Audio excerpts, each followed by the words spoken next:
Good day, everyone. So now we will be discussing our third chapter for this subject, and its title is Retail Market Segmentation and Strategies. So in your marketing subject back in your senior high school, you have already discussed and learned what is the meaning of retail market segmentation and how is it important. And now we will be um, discussing it more for you to be able to understand its importance to the customer and as well to the enterprises. But let's start the discussion with something that is very important, no? A quote that is very important by Donald Norman. He is a director of the Design Lab. So he said that market segmentation is the natural result of vast differences among people. So we all know people differ from one another. So we have different distinct characteristics from each other, and that makes us unique as a person. And that is the very purpose of market segmentation. Why market segmentation is done by different enterprises is because of the different characteristics, behavior of the customers that the product um, should be fitted. No, so the enterprises use market segmentation to be able to satisfy each of the unique characteristic and differences of each individual or customers.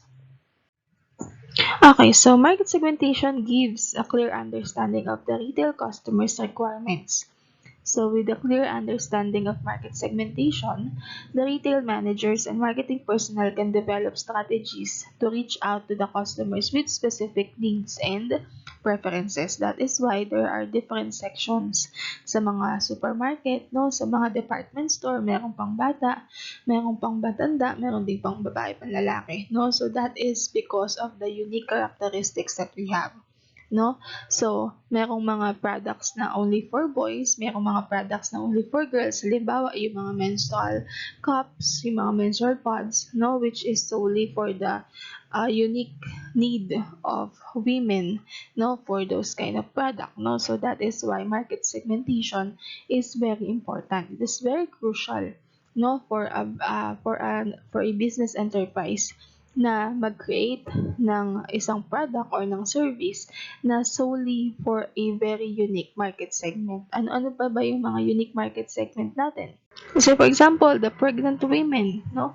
They have unique characteristics na dapat ma-target ng mga business enterprises and be able to create products na magsasatisfy with that unique characteristic, no?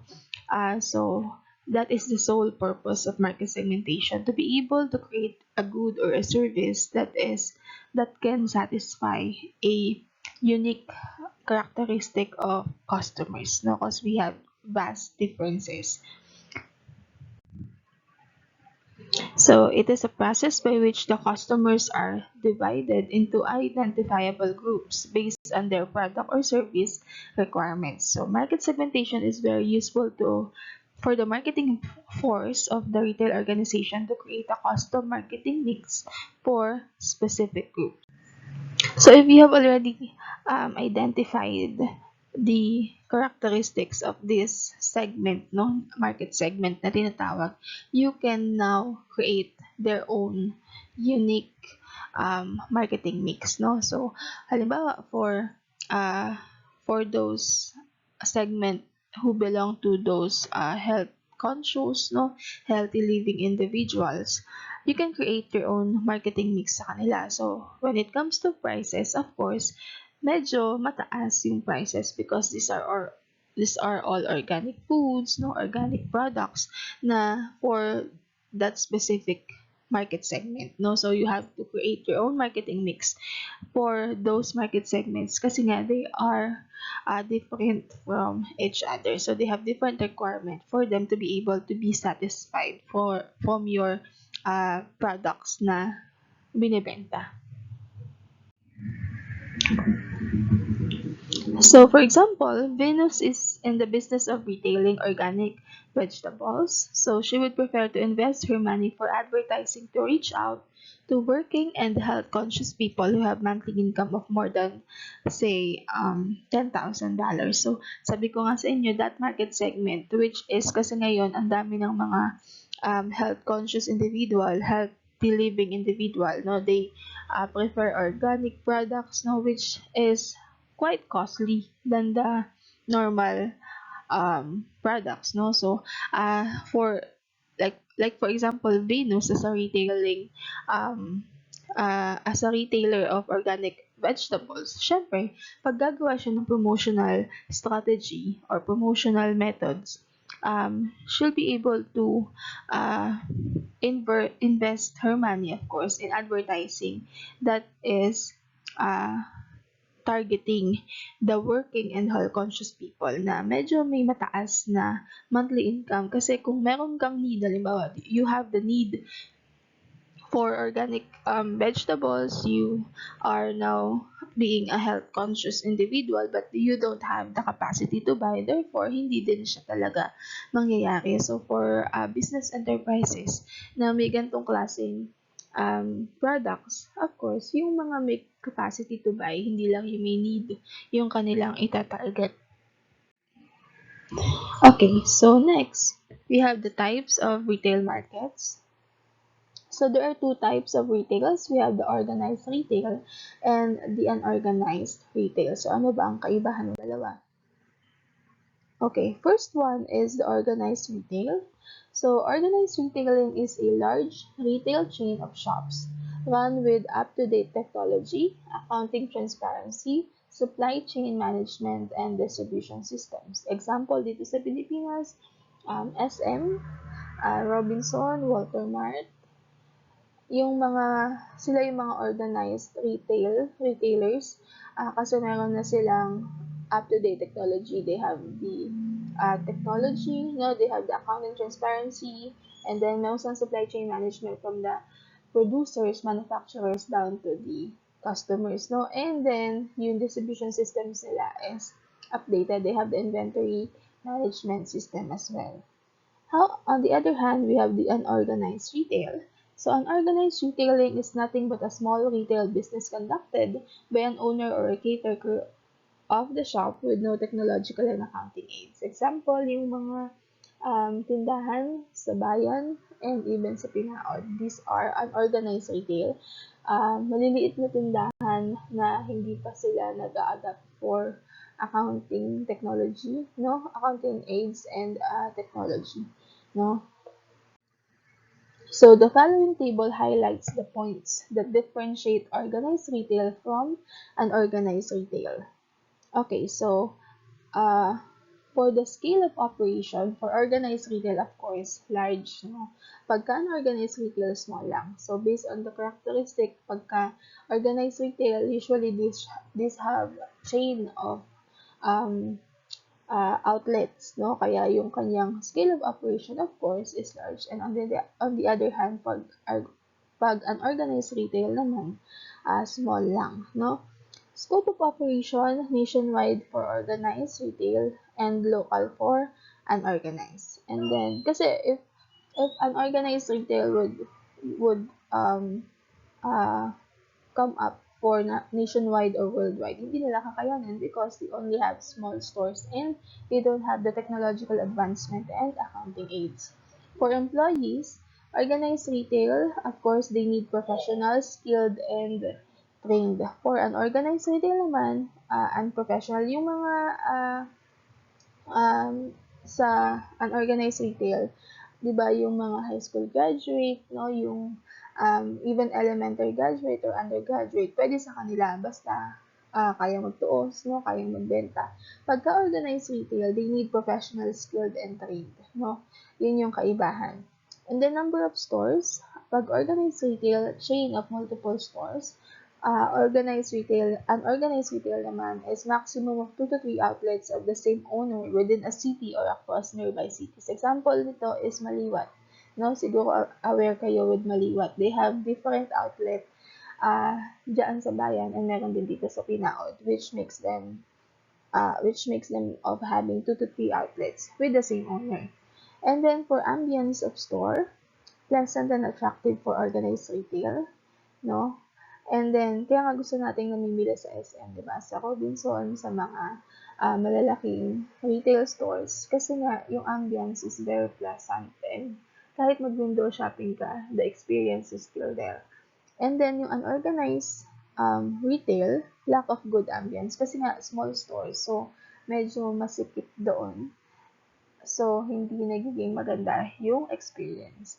And then range of products for organized retail, a wide range of products across the nations. Kumbaga, all-in-one, lahat ng kailangan mo nandoon. They have different segments, they have different sections. On the other hand, unorganized retail, only a range of local products. No? Sometimes, meron silang range of products na specific lang for a certain market segment. Shopping experience, organized retail, excellent, memorable, and engaging. On the other hand, unorganized retail is only average.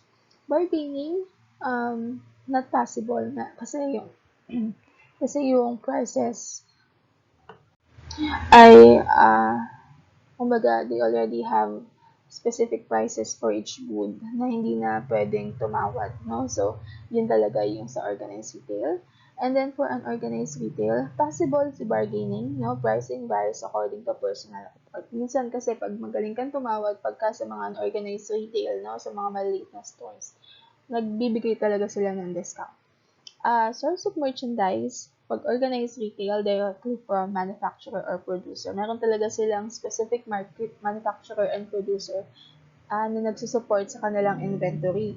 And then for unorganized retail, mostly from wholesaler. No, kumukuha sila sa divisoria, tapos dadali nila sa store nila, and then saka sila nagbebenta. Convenience of choosing products. Organized retail, very high.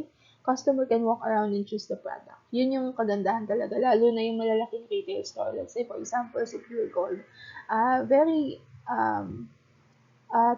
very organize yung mga products nila, no? Pag makita mo yung sa taas nila, may mga signboards of the sections na pwede mong puntahan, no? Para mahanap mo kung ano talaga yung hinahanap mo. It's very organized. And it's very neat as well. Yun nga lang sa unorganized retail, very less lang, no? Kasi usually, hindi mo naman talaga nakikita ng lahat yung products. Pag tinanong mo, halimbawa, meron po ba kayong ganito? Saka lang nila ilalabas, no? And then, examples ng organized retail sa worldwide to, Walmart, Hypercity, Big Bazaar, and unorganized retail standalone shops. Pero nagbigay naman ako ng example dito sa Philippines, no? So, para mas ma-picture out nyo what is organized retail store and what is an organized retail outlet. Okay, so next we have the retail strategy. So, it is your performance task, no, of making a retail strategy an effective retail strategy that will help a certain organization to have their growth strategy. So, retail strategy is a plan designed by a retail organization on how the business intend to offer its products and services to the customers. So, there can be various strategies such as merchandise strategy, own brand strategy, promotion strategy, to name a few. Okay, so retail strategy includes identification of the following. Number one, retail's target market. No, that is very crucial to be able to identify a certain organization's target market. Dapat meron siyang thorough study, no, thorough researches on which the retailer will offer their product and saan nila i-base yung pag-create ng product nila. And of course, that is for the target market. Retail format, the retailer works out to satisfy the target market's need. Ano ba ang retail format na gagamitin, no, for the retail organization or for the retail store to be able to satisfy its target market's needs, which is the very reason why you are going to um, create goods and services is of course for the satisfaction of the customers. Now, if you are a true marketer, you'll know that profit is only the second consideration. You have to consider the satisfaction of the customer first and foremost. Sustainable competitive advantage. What do we mean by SCA na tinatawag? Competitive advantage that is long-term, no? Hindi siya mawawala. Like, let's say, for example, yung mga big companies natin na until now, from then until now ay nag-ooperate pa din, Coca-Cola Company, Colgate, ano nga ba yung company nila. Meaning na they have the sustainable competitive advantage, hindi lang basta competitive advantage. When we talk about sustainable competitive advantage, kahit madami kang competitors na dumadating na they are doing their job well, hindi ka mawawala sa market because you have the sustainable competitive advantage. No, kung halimbawa nagkaroon sila ng bagong competitive advantage, you tend to innovate your competitive advantage for you to be able to stay on the run. No, that is what we call sustainable competitive advantage. Okay, strategies for effective market segmentation. For effective market segmentation, the following two strategies are used by the marketing force of the organization. Concentration or niche strategy. Under this strategy, an organization focuses going after large share of only one or very few segments. No? This strategy provides a differential advantage over competing organizations which are not solely concentrating on one segment. For example, Toyota employs this strategy by offering various models under hybrid vehicles market. When we talk about concentration strategy, from the word concentration, they only concentrate to one or few market segment, to name a few, no? Ibig sabihin, they concentrate on this market segment very well na nagiging effective yung kanilang strategy, no? Kumbaga, pagka, let's say for example, Toyota, ang kanyang mga binibenta is about cars, no? It's only about cars. The only target market are those who need cars, no? Ang kagandahan for concentration strategy is that hindi nahahati yung concentration mo for a lot of market segment na nagsasuffer na yung iba. No, when we talk about concentration or the niche strategy, mas pinagbubuti mo yung strategies mo because you only have few market segments na sinaservisan, no? Or ino-offeran. On the other hand, the multi-segment strategy naman. Under this strategy, an organization focuses its marketing efforts on two or more distinct market segments. For example, Johnson & Johnson offers healthcare products in the range of baby care, skincare, nutritionals, and vision care products segmented for the customers of all ages. Ito naman, kagandahan din dito. Madami kang customers because you have a lot of market segment to service, no? Or to serve. Kaya lang, yung downfall naman of multi-segment in comparison with the concentration strategy is that wala ngang masyadong concentration. Kailangan mo ng madaming tao na magmamanage of these segments for them to be successful. No, kasi kung ikaw lang lahat yan, mahihirapan ka and mahahating yung concentration mo and baka merong isang segment na mag-suffer, no, and merong isang maging successful. So, ayaw natin nun. But this kind of strategy is very effective sa mga malalaki ng organization, sa mga malalaki ng retail stores, no? Kasi kaya na nila, they have the capacity, no? They have the resources to do so. Okay, so strategies for market penetration. We have the price penetration, aggressive promotion, and high product distribution. So what do we mean with market penetration? It's how you penetrate your market. It's like, the example of this is like a sponge. No, yung sponge na ginagamit natin in washing the dishes. So, yung sponge na yun, pag nilagay mo sa tubig, sinisip-sip niya yung tubig hanggang sa maubos yung tubig in that specific cup or plate, kung ano man yung pinaglagyan mo. So, yung market penetration, ganun siya. You penetrate the market solely. No? So, paano siya magagawa? By using these three strategies. First one is the price penetration. Okay, it is setting the price of the products or service lesser than that of the competitor's product or service. Ito is the usual way of penetrating the product. Kasi of course, the customers want lesser prices or lower prices, no? So, pagka ganun, ang ginawa mo, dudumugin ka ng customers. Kasi mas madami ang economy customers natin than those na customers na hinahanap is quality. No, especially given the situation and the economy that we have in the Philippines, yun talaga yung given scenario. So that is one way of penetrating your market. No? Due to decreased cost, volume may increase which can help to maintain a decent level of profit.